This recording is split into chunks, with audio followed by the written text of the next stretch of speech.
Amar e servir. Amar e servir em tudo.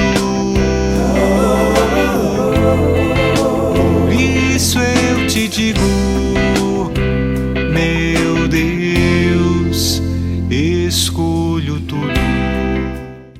Olá, querido irmão, querida irmã.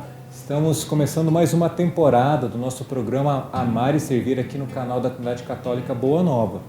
E hoje nós temos um convidado especial. Nós vamos estar tratando um pouquinho aqui também no nosso programa Amar e Servir sobre células católicas. E hoje nós temos a alegria de estar recebendo aqui no nosso meio César Machado. Tudo bom, César? Tudo bom, Naor? Tudo bom, irmãos da Comunidade Boa Nova? É um prazer estar aqui com vocês nesse espaço privilegiado de comunicação, de evangelização, para trocar umas ideias, bater um papo, né, sobre as coisas maravilhosas que da parte de Deus nós temos recebido e vivido. Verdade, César. É o seguinte, a gente sabe que você hoje é um dos responsáveis a nível de Brasil com relação à questão das células, né?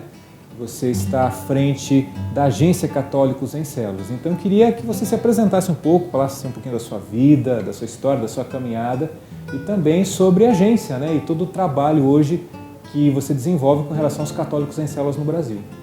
Então vamos lá. Então, meu nome é César, né? Como já apresentado. Tenho 33 anos, sou casado há pouco mais de 5 anos com a Carol.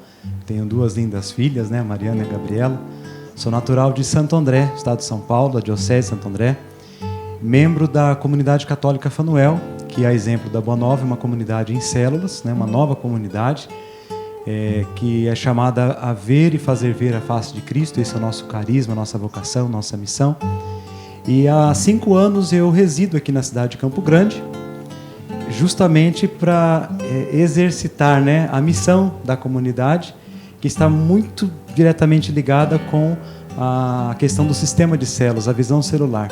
Então, a nossa comunidade foi, junto com a Paróquia Espírito Santo em São Paulo, o primeiro grupo, né, a primeira comunidade que começou nessa experiência de igreja, nesse novo jeito de ser igreja.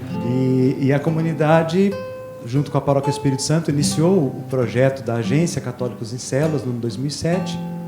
Desde os comecinhos ali, eu estive junto com o Sandro, com a equipe da Comunidade Fanuel, trabalhando. E no ano 2010, eu me tornei o responsável pela agência e fui enviado pela comunidade em missão para exercer, né, o nosso apostolado na cidade, que, dentre outras coisas, contempla o trabalho, o serviço, a propagação das células. César, e é interessante a gente já começar a falar sobre os católicos em células, porque na realidade ainda existe uma certa, digamos assim, um certo preconceito às vezes, né, com esse nome. Muitas vezes quando se fala em células, as pessoas remetem não somente à experiência dentro da Igreja Católica, mas fora, em outras igrejas, né? Eu queria que você falasse um pouquinho para nós desse histórico das células católicas no Brasil e no mundo, né? Como que começou e mais ou menos quando, como foi esse processo até chegar no Brasil a questão das células católicas. Na história recente da igreja, foi na década de 60 que começou a surgir um movimento muito forte de pequenas comunidades. Não somente na América Latina, de modo especial no Brasil, mas também em alguns países europeus, se vivia a experiência das comunidades eclesiais de base. E ela serviu de inspiração para muitas outras expressões de pequenos grupos e pequenas comunidades. Na década de 80, um padre australiano, pároco paróquia de São Bonifácio, nos Estados Unidos, ousou, né, dar um passo além na experiência que já existia de pequenas comunidades na Igreja Católica. Como eu disse, até então, mais no âmbito das SEBs, das comunidades eclesiais de base, e elas têm todo um dinamismo profético, sociopolítico, transformador. Ele ousou a incrementar, né, colocando a questão da evangelização, da espiritualidade, da vivência em comunidade como a essência da dinâmica das pequenas comunidades. Então, por volta do ano de 84, o padre Michael Wavers, ele fez uma adaptação de um modelo já existente na Igreja Católica, com uma experiência que surgia desde a década de 60 também, na Coreia, na Igreja do Evangelho Pleno. Então ele esteve em contato com as duas realidades e na sua paróquia adaptou uma nova metodologia. Ele criou um novo sistema para poder vivenciar os valores presentes na Igreja do Novo Testamento, dos pequenos grupos, a igreja na casa, a igreja no templo. E aí, aos poucos, a sua experiência foi dando certo, né? A paróquia começou a crescer na espiritualidade, na comunhão, na evangelização. Uma revista de evangelização daquela época propagou a experiência do padre Michael Evers. E aí um padre italiano, o padre P. Perini, de Milão, tomou conhecimento da experiência da paróquia São Bonifácio nos Estados Unidos e foi conhecer o padre Evers. E levou consigo um grupo de 40 leigos. E quando chegou lá ficou impactado, porque viu uma paróquia, segundo as palavras dele, uma paróquia em chamas, uma paróquia avivada pelo Espírito Santo. O padre Pide, todas as vezes que ele fala dessa experiência, ele sempre usa essa expressão, né? Uma paróquia em chamas. Em chamas.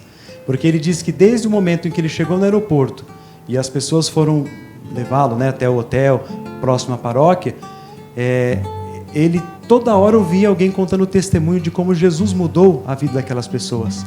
Então todos os paroquianos de São Bonifácio faziam questão de mostrar a transformação que tiveram em Jesus a partir do momento que passaram a viver em pequenas comunidades. E o padre se questionou, porque ele disse: qual é o meu testemunho de vida? Eu estou vendo tanta gente narrar maravilhas que Deus tem feito e não vejo isso acontecendo na minha paróquia nem na minha vida. Então ele disse que ali começou a conversão pessoal dele, a conversão pastoral. E posteriormente ele deu o passo de levar a experiência de São Bonifácio para a paróquia de Santo Eustorgio, em Milão. E aí começou todo um processo de aperfeiçoamento daquele método já desenvolvido pelo padre Evers na paróquia de Santo Eustorgio, em Milão, com o padre P. Perini. Passados uns 2-3 anos, ele iniciou um seminário internacional para que pudesse essa experiência ser conhecida de outros padres, bispos, enfim, comunidades do mundo todo. Poxa, que legal. E aí a gente já percebe que realmente, a partir desses primeiros seminários que o padre Pide começa a realizar na Santo Eustorgio, em Milão, isso já começa a ficar conhecido no mundo, né?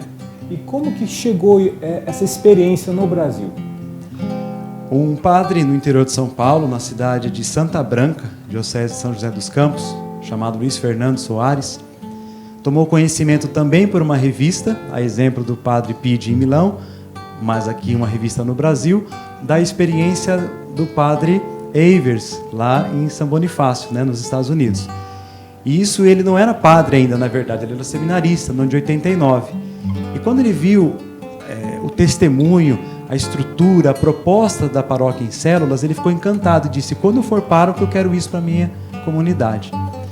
Ordenado, pediu licença ao bispo diocesano e começou a fazer a experiência. Isso ali entre os anos 89, 90, no início da década de 90. E começou muito bem na sua paróquia, mas ele mesmo disse que cometeu uma grave falha. Ele delegou o trabalho das células ao vigário paroquial, enquanto ele se ocupava mais da administração, dos sacramentos, da vida pastoral. E apesar das células terem crescido e trazido muitos frutos, né, de conversão, de mudança de vida, não teve o crescimento que ele esperava. Aí foi feita a transferência dele para a cidade de São José dos Campos, ele assumiu a paróquia Espírito Santo, e o bispo diocesano o encorajou a retomar o projeto.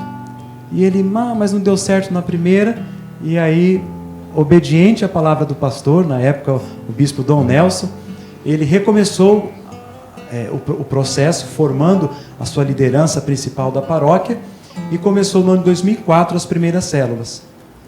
Foram em torno de 17 células que ele fez de maneira experimental dentro da igreja, e passados 10 anos dessa experiência pioneira, inicial, embrionária do padre Luiz Fernando, hoje ele possui na paróquia Espírito Santo 257 células de evangelização. Que lindo, né? Então, César, falando sobre números, né? Você acabou de dizer que na paróquia Espírito Santo hoje há mais ou menos 250 células. E no Brasil hoje, e no mundo, quantas células hoje mais ou menos existem no Brasil e no mundo? No Brasil existem em torno de 45 grupos, isto é, paróquias e comunidades novas, vivendo o modelo, o sistema das células. E aí, os últimos dados que a gente tem, aproximadamente em torno de 800 células, distribuídas aí nas 5 regiões. No Brasil. Agora, em relação à experiência nos outros continentes, ainda não temos um número definido. Eu espero que, tão logo a gente consiga, junto ao organismo internacional, a gente propague esses números. Porque eu sei que a Itália é o país que mais possui paróquias, né, vivendo a experiência da célula, são 100 paróquias, e lá tem um grande número, mas não tenho condições de dizer com precisão, né, a quantidade. O importante é que é uma experiência que se expande, né, que está crescendo cada dia mais. Então, gente, nós estamos aqui no programa Amar e Servir, nosso canal da Web da Boa Nova, com César Machado falando sobre células católicas. Mas nós não vamos esgotar todos os números, todas as falas nesse programa. Vamos deixar para frente também, para que você possa nos acompanhar também, tá bom? Grande abraço para você, nos vemos no próximo programa.